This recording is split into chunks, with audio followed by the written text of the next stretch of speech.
భగత్ సింగ్ కాలనీలో ఈ రోజు పేద ప్రజల కళ నెరవేరినట్టే అయింది. సో ఒకేసారి వర్చువల్ గా 633 మందికి ఈ రోజు మీరు శాశ్వత పట్టాలు ఇవ్వడం జరిగింది. సో ప్రజలందరూ చాలా సంతోషం వ్యక్తం చేస్తారు. దీని మీద మీరేమంటారు? ఖచ్చితంగానే నాకు కూడా ఎంతో హ్యాపీగా ఉంది. ఎందుకంటే 30-40 ఏళ్ల నుంచి ఉన్న సమస్యని ఈరోజు యాక్చువల్గా ముఖ్యమంత్రి గారి యొక్క డైరెక్షన్లో, వారి యొక్క ఇన్స్ట్రక్షన్స్తో అధికారులు, మంత్రులు అందరూ చేశారు. ఇది ఒక డిపార్ట్మెంట్ కాదు, అనేక డిపార్ట్మెంట్కి లింక్ అయింది.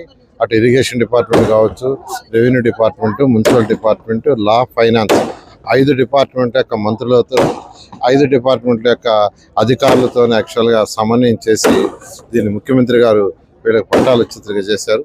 అందువల్ల చాలా చాలా ఆనందంగా వాళ్ళందరూ ఉన్నారు. ఎందుకంటే ఎలక్షన్స్కి ముందు ఒక 3 నెలల ముందు గత ప్రభుత్వం కాగితం ఇచ్చింది, ఇది పట్టా అని చెప్పింది.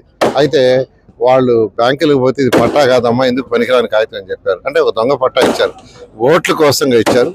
కానీ నేను ఎలక్షన్కి వచ్చినప్పుడు వాళ్ళు అడిగారు, సారా ఇలా ఉంది, దొంగ పట్టాలు ఇచ్చారు, మాకు అసలు సిసలైన పట్టాలు ఇవ్వమని. అయితే ఆ రోజు నేను చెప్పాను, ప్రభుత్వం రాగానే పరిశీలిస్తాను, అధికారులు తీసుకొస్తానని. మార్చి 1వ తేదీ అధికారులు తీసుకొచ్చి కూర్చొని పెట్టా, కలెక్టర్ని, జేసీని అందరినీ. వాళ్ళందరూ డిస్కస్ చేసుకున్నారు.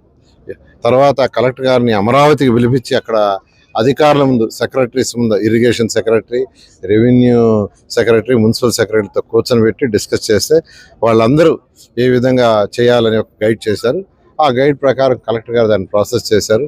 ఈరోజు 1439 మందికి పట్టాలు శాంక్షన్ అని, వాటిలో 633 ఇచ్చారు. నిజంగా ఎంతో ఆనందంగా ఉంది. ఒకే ఒక సెకండ్లో ఈరోజు 633 మందికి ఇచ్చాం.